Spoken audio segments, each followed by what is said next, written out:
are recording now, and later this will be available to you. So let's get started because it's really very exciting. And I'll just say in advance that we have an expert from the United States and an expert from Kuwait, and let's see how they're going to meet in the middle. And my job right now is to introduce Mr. Tom. Tom, can you wave so we know it's you? And Mr. Thomas Santo is a recently retired elementary principal of 21 years as a principal, right, Tom?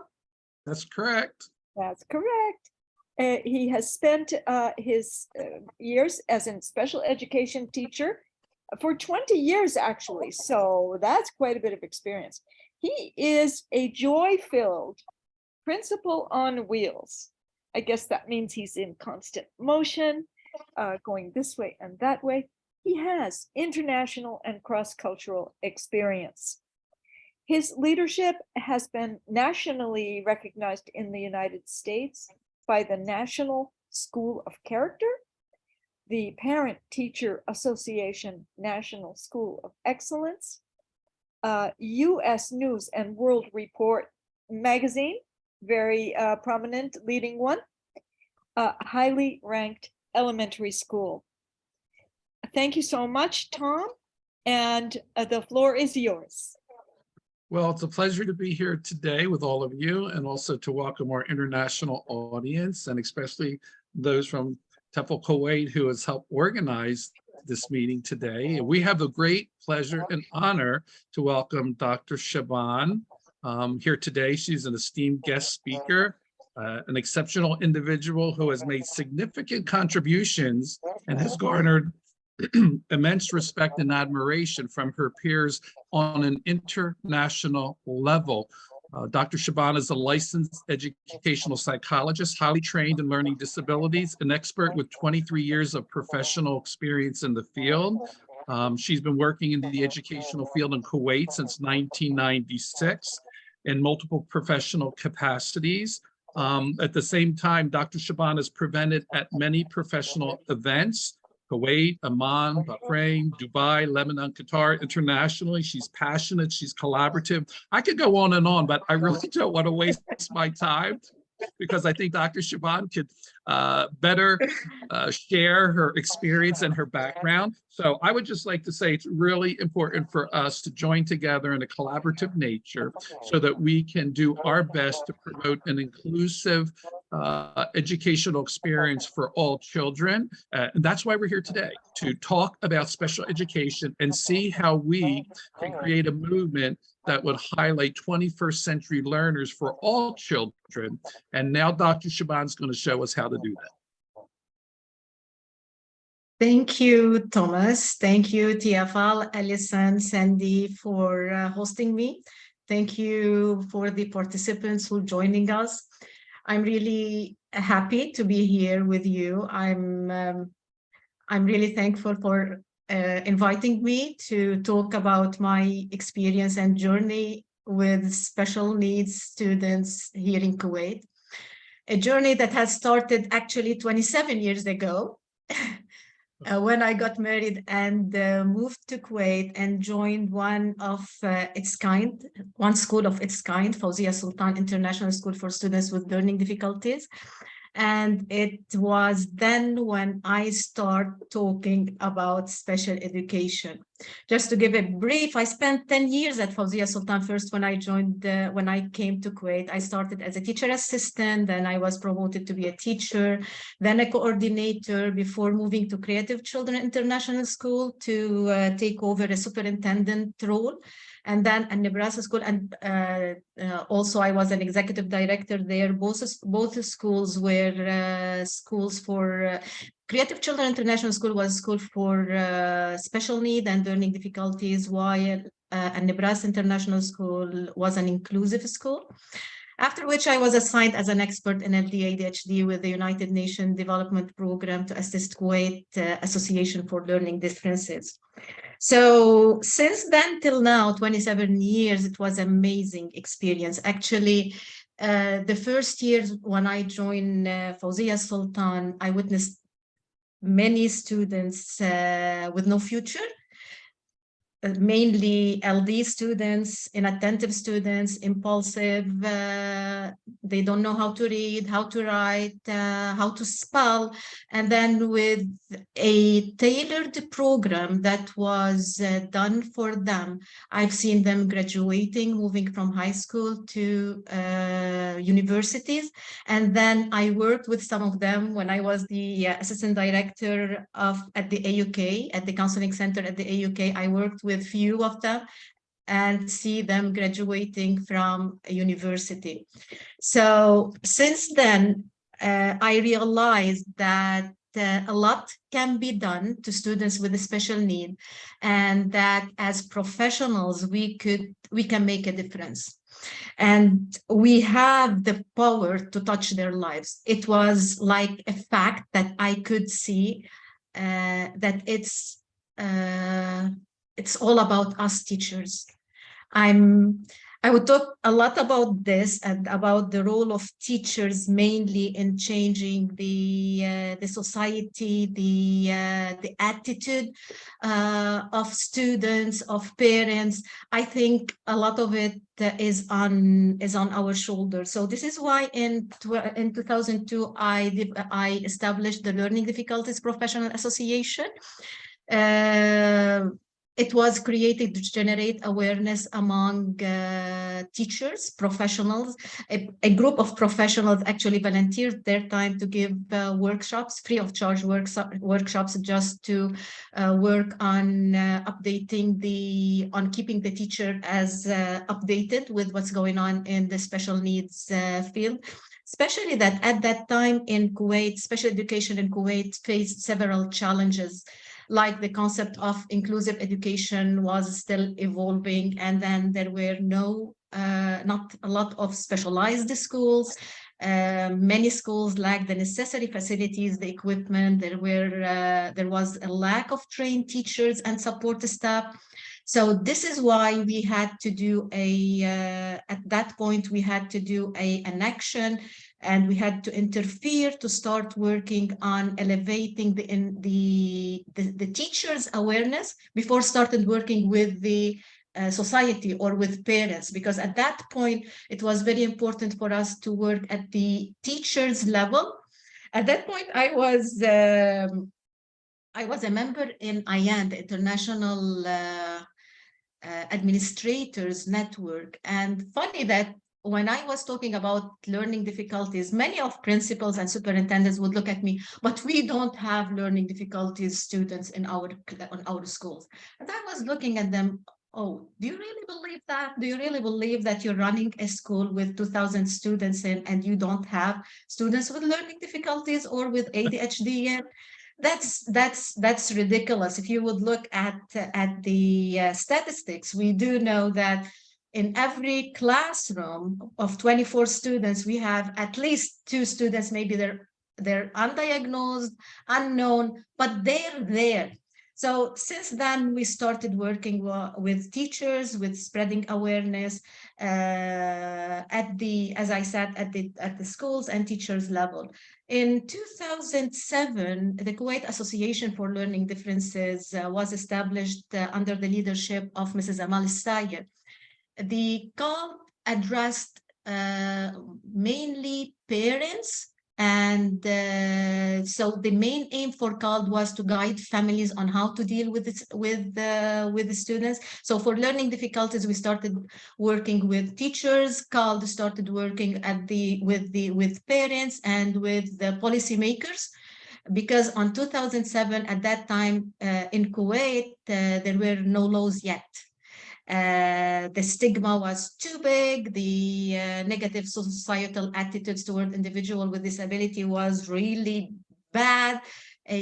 Those are not handicapped people. At that point, we weren't speaking about special need. We were speaking about handicap who aren't able to do anything. So the lack of understanding of disability, the lack of acceptance of these students were there to hinder those students from being integrated in schools and in society.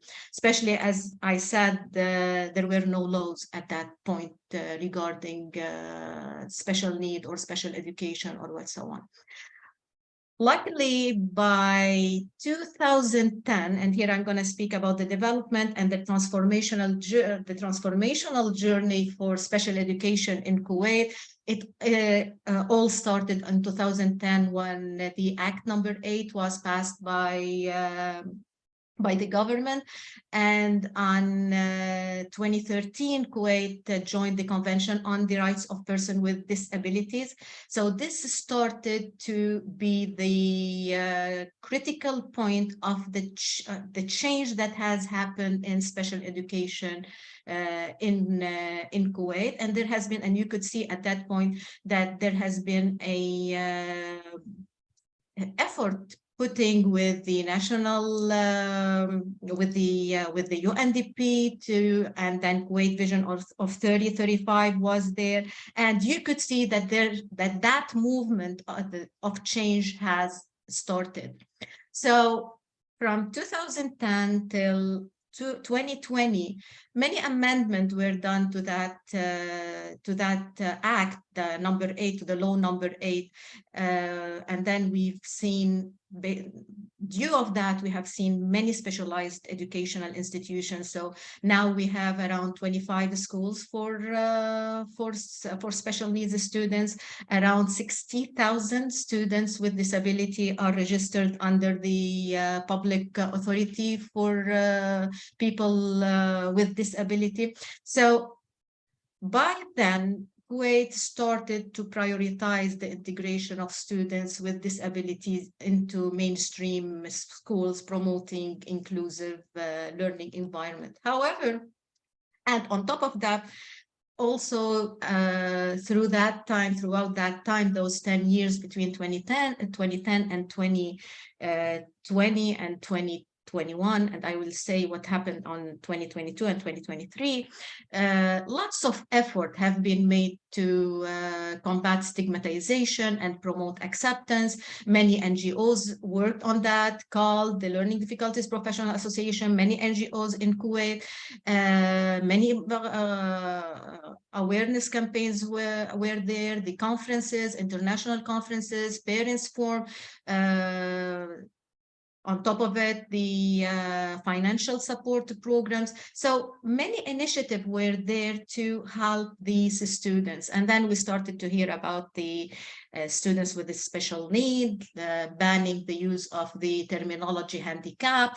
However, even though Kuwait has made significant progress in the development of inclusive education, there are still challenges and flaws within the system. So despite the awareness campaigns and the efforts to promote inclusivity, attitudinal barriers and stigmatization still the big barrier that we are facing still in the inclusive educational system. So still those misconceptions, the negative attitude towards the students with disability.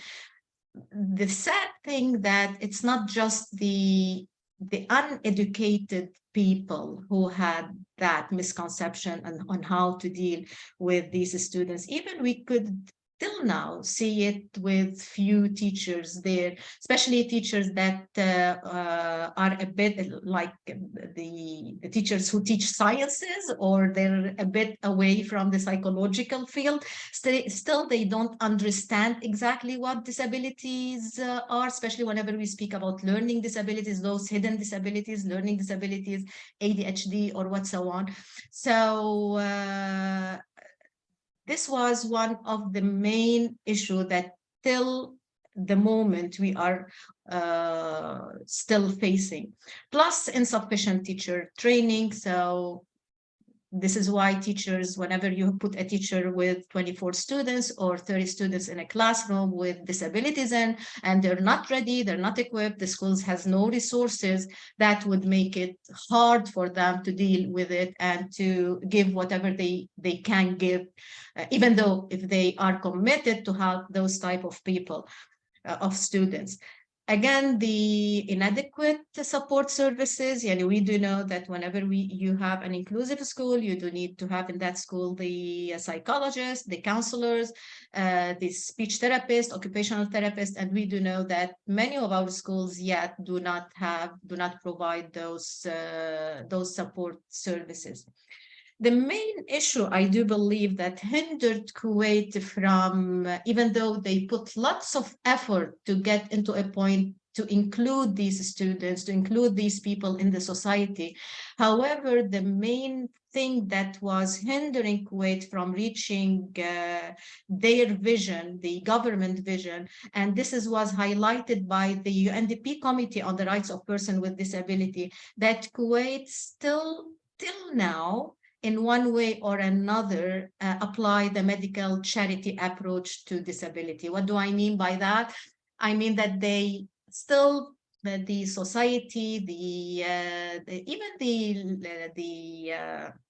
the government or the policymakers, they're still looking at people with disabilities as people that they need care, they're pity, I can just help them by just give them money, give them the financial care. So I think Kuwait is one of the top countries that would provide all kinds of services,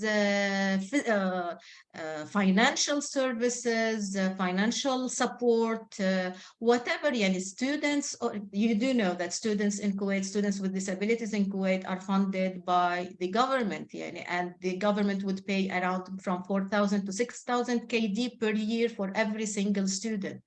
So they do spend a lot on people with disabilities, but with that conception in mind, and as per the law definition, and those people with disability, they have a disability that may prevent them to be dealt with as equal as normal people, which is, at the end, this is against the human rights, or it's away from the human right-based model. In 2015, could I yes. interrupt for just a minute? I'm so sorry, but this is really a crucial point. And I've entered it in the chat. You've mentioned the great financial support provided by the government of Kuwait, but I asked in the chat, that financial support is only for Kuwaiti students. Am I right? Yes. Yes. It's for Kuwaiti students or for students that have Kuwaiti mom. So this is also one of the flaws that the UNDP Committee on the Rights of Persons with Disability, they give their observation and remarks on the law, that it's still given and provided for for just Kuwaitis people. In 2015 and 2020, there has been an amendment to the law. However, that amendment also moved Kuwait a bit from the charity and medical model of disability to social model, pretending or not pretending, looking at disability as it's like it's the reason of these disabilities are the barriers available in the society. And this is why we have seen Kuwait moving into integration and did a lot of activities to remove these barriers. So we've seen the ramps, we've seen the legislation that make it a mandatory to build any kind of facility that match the people with disabilities needs. Again, this is not what we were looking at. For us, at one point, to be able to adopt a human right based, which is something again the UNDP was asking for. They were pushing to have that shift to the human right based model for all, the disabilities with the people who with mental disability, intellectual disability, or with physical disability. The approach was, we do need to change the definition of disabilities to match, to give those people the right of being equal with all other, or all the other citizen in Kuwait, regardless of their disability. From there, the empowerment model, or the empowerment model was the heart, the core of the human right based approach. And what do I mean by the empowerment model is to empower people with disabilities to be able to learn, to educate, to get the education needed to build their skills, instead of giving them what is needed. So they have to work on their skills. They have to find out what are their capabilities. They have to self-advocate. They have to remove the barriers, instead of having the society doing this for them. And here comes the role, I do believe, the role of teachers and the specialists in promoting the empowerment model. All the initiative that have been done, the awareness campaigns, the conferences, since 2002 we started all these workshops and conferences and the awareness campaign in different schools, and initiated the called award for distinguished teachers. All these initiatives were there to just change the stigmatization that was the main barrier in how we look at people with disabilities.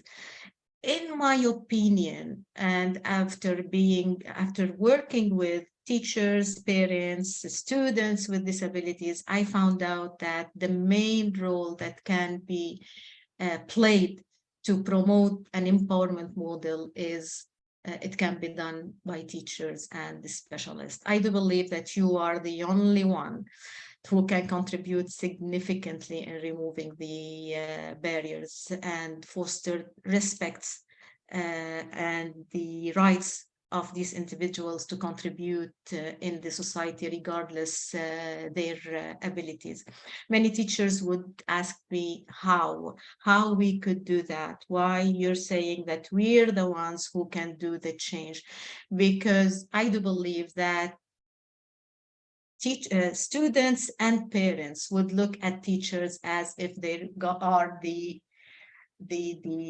God they are the kings and queens in their classrooms. They're the one who everyone would listen to. They're the one who can be a role model for the students in their classes, how to deal with other students with disabilities. They're the one who can raise the awareness, educate students, educate parents, educate the community, promote equal opportunities in classes, change the misconception, give the individual support. I do believe once I have a student who came to me to a coaching session. He was so upset. And when I asked him why you were so upset, he said, we were going to the school and the bus had an accident. And I arrived to school late and my class was in the library. As an ADHD student dashing into a classroom after having an accident, you would figure out or imagine how he would dash in that classroom. Oh, yes, we had an accident, so we weren't able to, I wasn't able to come here in class at that on time, and what so on. The reaction of the teacher was, can you please sit down and stay quiet? So the student felt, he was telling me that he felt so embarrassed in front of his friends that he was talked to that way. However, when we started the coaching session and I validated his feeling, yeah, no one should talk to you like this in front of your friends. However, what was the session? We were in the library. And so what were the requirement of a setting like that? He said, we should be quiet. So I told him, if you would put yourself in the teacher's shoes, how you would act. He said, at that point, he looked at me, he could understand the reaction of his teachers. However, he would have appreciated that the way she talked to him too, it's different. And for us specialists, we would appreciate whenever a teacher would know that this is a student with ADHD, and in one way or another, the impulsivity with ADHD would make that student dashing the classroom that loud. If we understand what is ADHD, we would be able to take that student aside and explain, yeah, what you have done is wrong. You can't get into a classroom or into a library this way. We could do it the other way around. What I'm trying to say, sometimes when we understand, like, for example, another example, when we understand that an ADHD student would forget his homework that was done, but he forget it at home. So we can create a system, a support system in school that help that student. I'm not putting all the burden on teachers, but I'm saying that teachers can really play a huge role in changing the way the community would look at disability, especially whenever we're speaking about hidden disability, about learning difficulties, ADHD, those students who are among us, but they're afraid to say it aloud that they have a disability or they have a need, a special need. So they are hiding. Sometimes they're masking their problems. They're suffering, they're struggling, they're really struggling.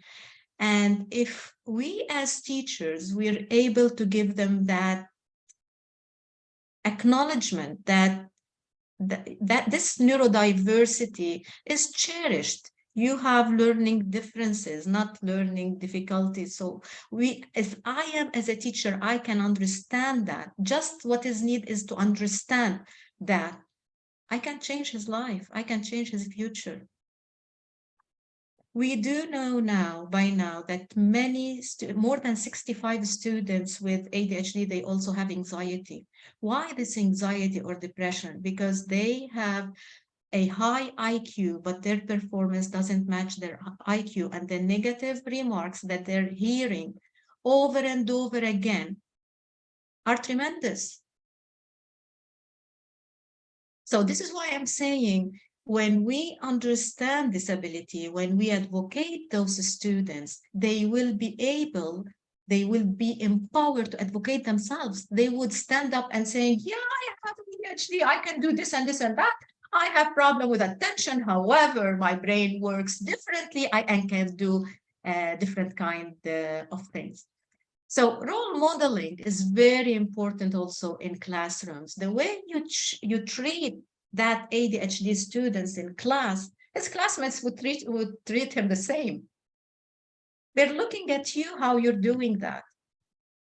If you're accepting that neurodiversity, they're going to accept it. And if you refuse it, they're going to refuse it.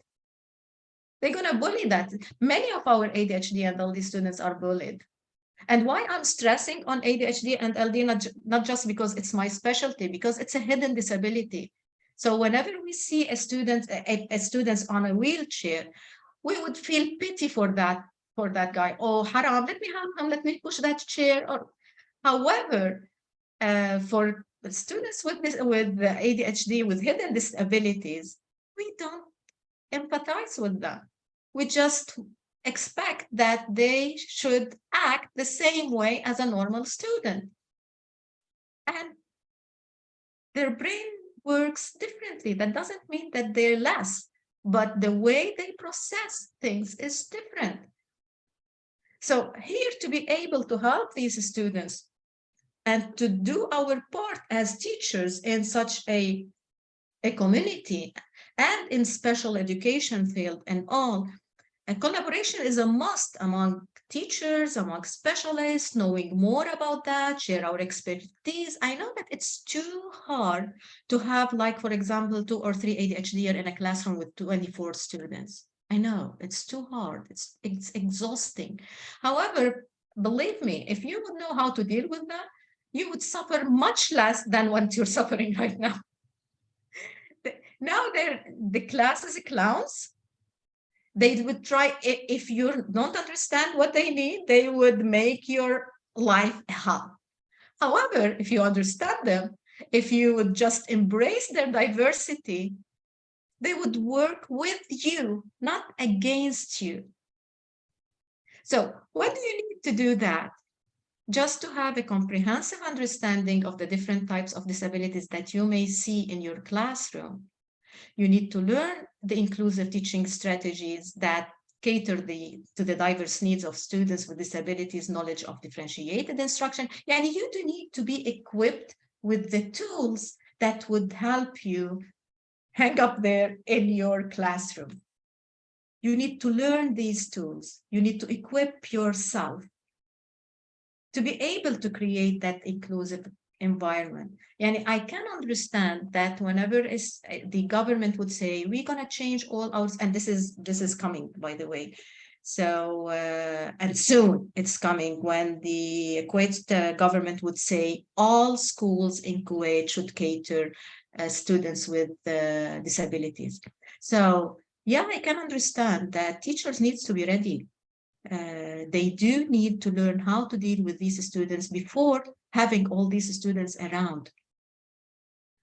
However, instead of waiting the government to push such a law on us while we're not ready, what do we need is to get ready and start doing what it should be done now, right away, before someone would push us and force us to do it.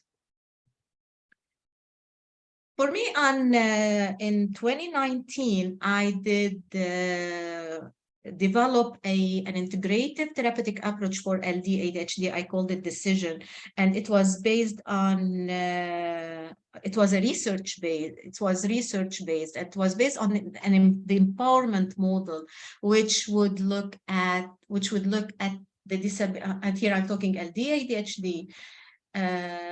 As a package. Yes, whenever we're having students with a disability, the disability would come as a package. We have the weaknesses, we have the strength.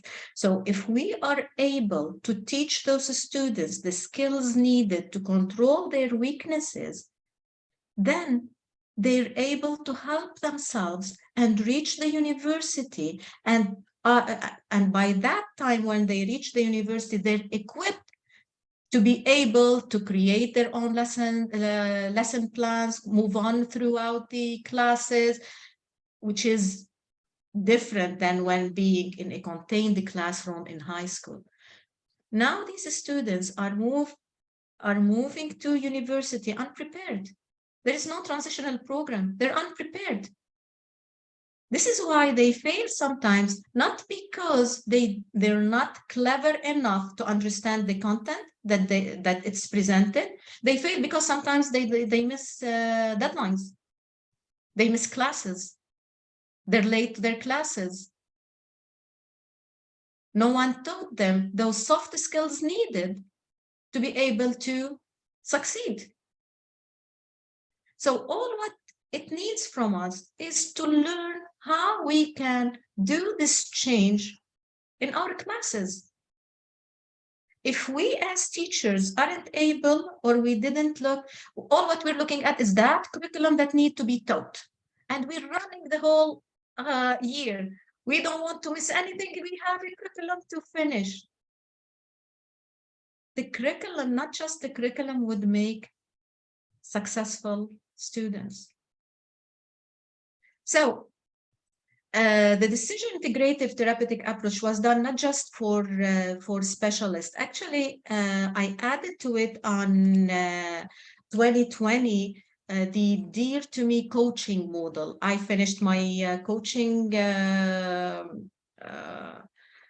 training on around 2016, and I created this model to be able to be used as a tool that can be used in classrooms by teachers.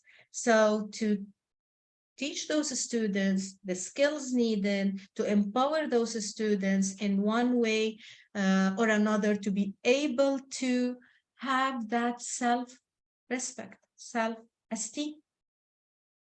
Because many of them, I've seen many of them in coaching session. Their first response is, I can do well in the classes because I'm not clever enough. I always ask for IQ, for intelligent quotient tests, just to prove them wrong. Just to prove them wrong, because this is how they were dealt with throughout their schooling years, as if they're dumb, stupid, they're not putting enough effort. So think about it. The Decision Dear to Me coaching model was also listed under the innovative programs in Chad, the Child and Adult with ADHD. It's an organization in the USA on 2020. And then after working with for 7 years in a longitudinal study, I figured out that study resulted in a theory that I put on I called it the self-sustained theory. It does have I figured out the main components that would help a child or an adult or a teen to sustain a self-growth. And it all started with self-awareness, if we're able to make them accept their disability, be able to self-evaluate, be able to self-regulate, and then whenever they're able to do these 3 main components, they can self-strategize and solve any problem about them. And the satisfaction that would come from this would allow them to keep on or to go after the success, keep on trying to go through successful, figure out what is missing in what the habits that needs to be changed, what is missing in their lives to carry on a successful life, and then try to work on that. The most important is to initiate that cycle. So I do believe our job is to control the chaos, not become it. Sometimes, whenever we're overwhelmed, we are part, or we become part of the chaos. And at the end, I can't just blame the Kuwait government or the legislation, because we didn't yet, even though Kuwait is one of the few Arabic countries that reached that level of helping, supporting, understanding people with disabilities. However, sometimes we feel ourselves that we are part of the chaos that is happening in the schools.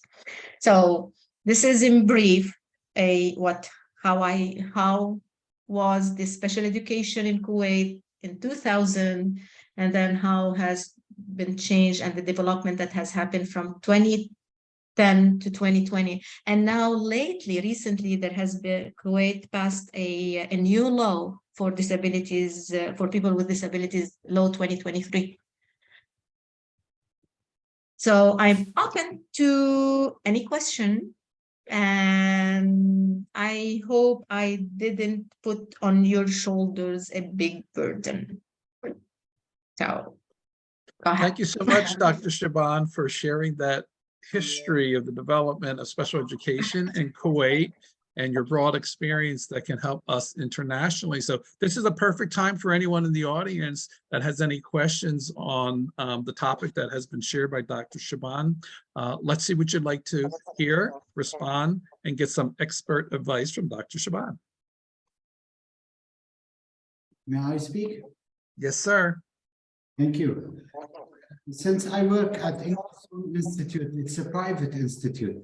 It is the second stage after the school teacher at the primary school or elementary school failed.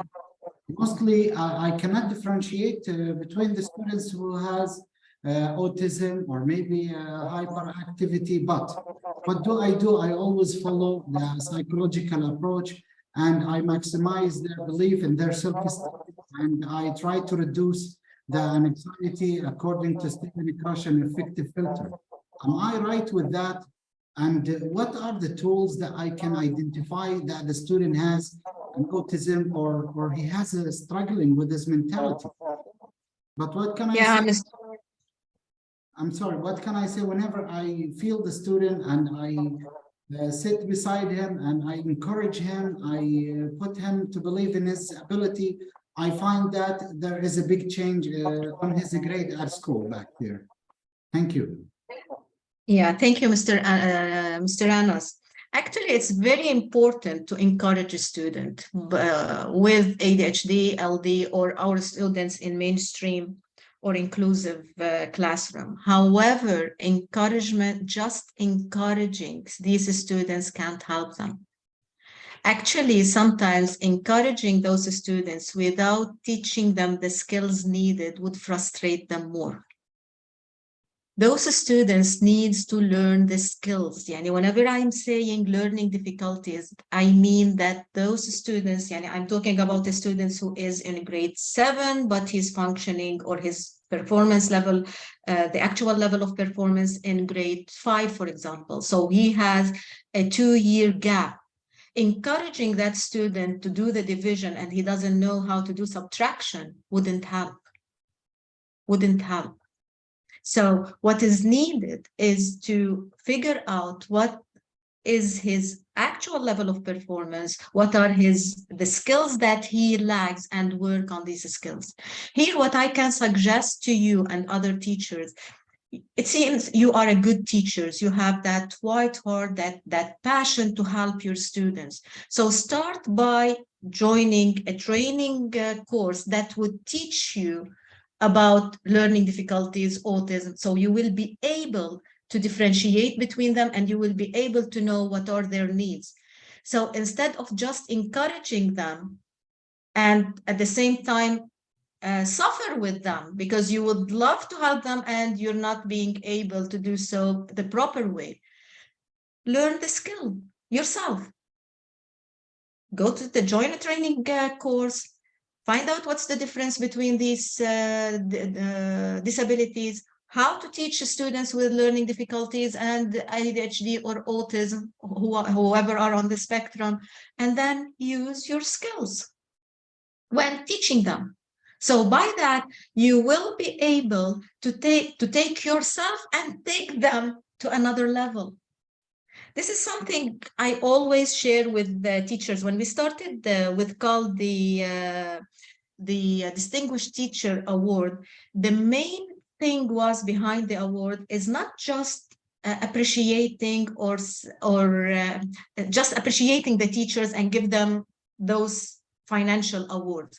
The award that to get to join that awards, teachers has to fill, I don't know if you're familiar with Charlotte Danielson framework, teaching framework, which means a teacher is need to go through self-evaluation to figure out what are his strengths, what are his weaknesses, and build up a professional development plan.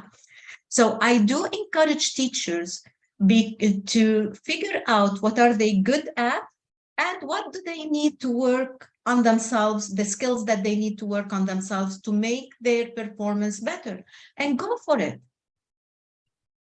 If I may say as well, Dr. Shaaban and Mr. Anas, for many, many years, I wondered the same question as Mr. Anas is asking. Where do we begin? What do we do? They all have such different needs. And so that is key right there, the question you asked. We must meet them at that zone of proximal development. Like we must know what are their gaps. If they don't know they don't know letter sounds, then there's no way we're going to be asking them to blend words together. And so that's where we begin. So an assessment is key. To answer your question, Mr. Annis, an assessment is key, and every student will have individual needs. So I often say to teachers, how can you move forward and teach a child when you haven't assessed their gaps or their needs? So feel free, Mr. Annis, I have an assessment that I would be glad to share with you.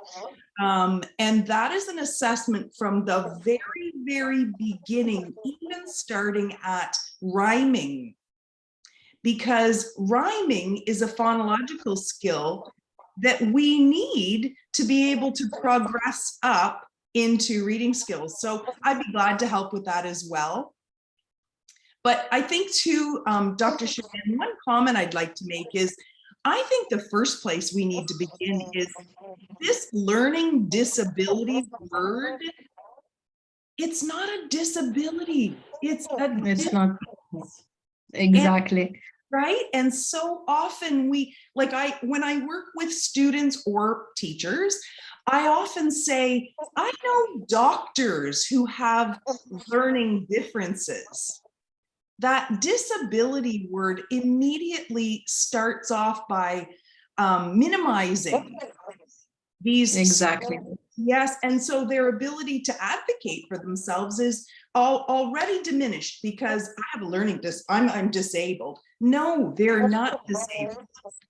Anyway, yeah. You're right. And if you notice the name of the association that was established in 2017 is the Kuwait Association for Learning Differences. The LDPA is Learning Difficulties for its professional association for learning difficulties. However, sometimes we use the terminology learning disabilities to make the difference, to highlight the difference between the learning difficulties that are due to any external factors, like financial factors, or like what happened after COVID or what so on, and the learning difficulties or disabilities that are based in the brain. So sometimes we use this to just differentiate, to make the difference, to clarify the difference that we're talking about two different things. And Dr. Shaaban, I'd just like to ask a question. I know that you had said earlier the anxiety level of students with ADHD. I'm wondering your thoughts quickly in regard to post-pandemic education, because we find ourselves in a mental health crisis with many children, even those that do not have ADHD, and wondering your thoughts on post-pandemic education and the procedures and tools that teachers need to adjust to bring all students, and especially those with ADHD, into the mainstream success. Yeah, you're right. Actually, there has been lots of research and studies that looked at the effect on the the students' academic performance. And to be honest, we do have a mental health center in Beirut. You can't believe we're doing the assessment, the IQ assessment, the WISC, to figure out to fill the cognitive profile. You can't believe the decrease of the scores that we're getting after the pandemic. And whenever you do the cognitive profile with the emotional profile, you could see the anxiety hiking also. It increases a lot. So taking this into consideration, and what you have mentioned is really important, not just with students with ADHD. We're having many students now, and due to the online learning, they have many lagging skills. They're failing. And we have some schools that recognized that, and they started like a support program for these students. These students do not have learning disabilities in that term or learning difficulties in that term. These students, they didn't get the information or they didn't get the content that they should get in during the pandemic because the online learning. So we need to be very careful here to make sure to give those students what they lack before before labeling them with different kinds of disorders or disabilities. But And Dr. Shaaban, in regard to that, I am right now an interim principal in a public school.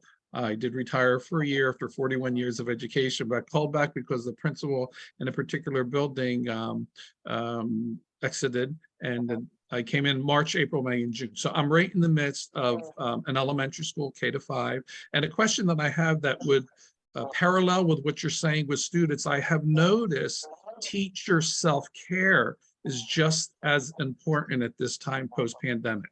And we're talking oftentimes about caring for the children, like you had just mentioned, but I'm right in the midst of this every day.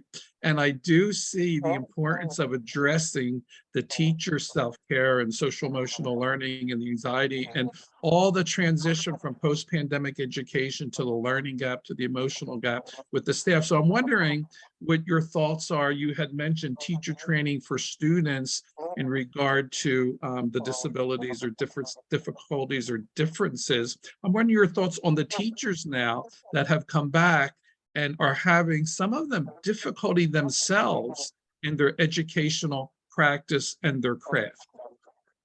You're right. You're totally right. Our teachers went through a huge pressure because it was on their shoulders to deal with the pandemic and the anxiety that was created by the pandemic. And then they had to deal with how to create and use assistive technology to teach those students overnight online. Yeah, I believe many of our teachers during were heroes. They had the passion to take it on their shoulders and to start learning themselves how to do it. Because overnight we've seen ourselves facing this, and we have no other choices. We have to to continue teaching virtually. We have no choice. So, and we have to know how. So yeah, I dream of a day where whoever of us would go through any kind of stressful moment or anxiety or any kind of mental health issue to stand up and say, oh, I have anxiety. Let me go and double check and see someone who could help me. Even that stigmatization, we're living it. Even for us, we're living it. Many of us, many teachers have anxiety and the depression, and they don't talk about it. They don't talk about it, and many of them they don't go after after help and support. They just try to manage on their own. We should again collaborate. We should be a role model. It's fine to be anxious, it's fine to have anxiety, it's fine to have depression, it's fine to have ADHD. Why it's fine to have a heart problem or being diabetic, and it's not fine to be depressed or have anxiety? We could deal with that if we just accept that we have and we're facing such type of difficulty. Hi, Dr. Huda. Hello, Sandy. You and I have had so many conversations about this over the years, but one of the problems that I think a lot of teachers face is that they are not supported by their school administrations to get this kind of training. Honestly, I really think that it should be a requirement for the schools and universities to provide such training for their employees, for their teachers, because I mean, as a person who I have children with just learning differences, and I went through all that struggle when there was nothing there, right? And the whole series now, through experience, through reading, through working over these last 30 years to understand what's going on, now I get a lot of those kids in my classrooms. They choose me because they know that I'm going to help them and that I understand them. And other kids then they'll recommend me to such kids. But there is, just as Tom was saying, there is a point where you just become burnt out because there isn't enough support for these kids. And as a classroom teacher in elementary, you have a lot more power, I think, than you do as a high school teacher or in college, because you spend so much more time with those children in the classroom as an elementary teacher. But when you get into college, and most of these kids have never been diagnosed before, and they come into college and it's obvious that there is definitely something going on, or they know it, but they're hiding it, right? And they don't, either they are hiding it or their parents told them to hide it, and they don't want to tell you about it. And I get these students like 3/4 of the way through the semester, and you're sending me an email, Dr. Huda, saying this student has a disability. And I'm like, oh my God, why didn't you tell me from the beginning of the semester? We could have done so much. Now, at that point, 3/4 of the way through the semester, that student is so behind, is just so far, they've just dug themselves into such a big hole.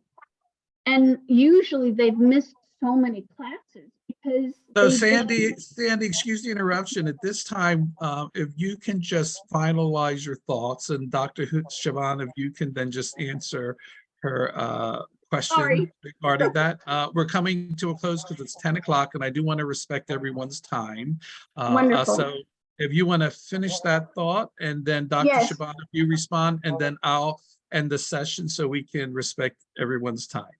With pleasure. So my question is, this law that they've passed in 2023 now, is that going to include further training of the faculty as part of that whole movement? Because that's, I mean, specialists here are extremely expensive and very hard to find.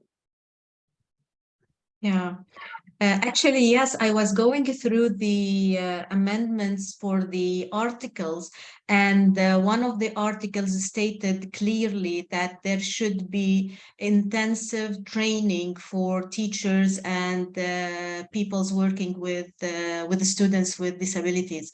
So with difficulties, I'm not going to use the word disabilities. So it is there. However, again, I would go back to what I started, from where I started. We have, as teachers, there is a lot that we could do. Yani, my question to you, Sandy, why these students are hiding their disabilities? It's a question, it's something we have to stop and think about, why they're hiding it. If they're getting the support needed, the understanding needed from the community, from their parents, from their teachers, they won't hide it. From their peers, but because they feel themselves ashamed by having those difficulties, they're hiding it. Yes, exactly.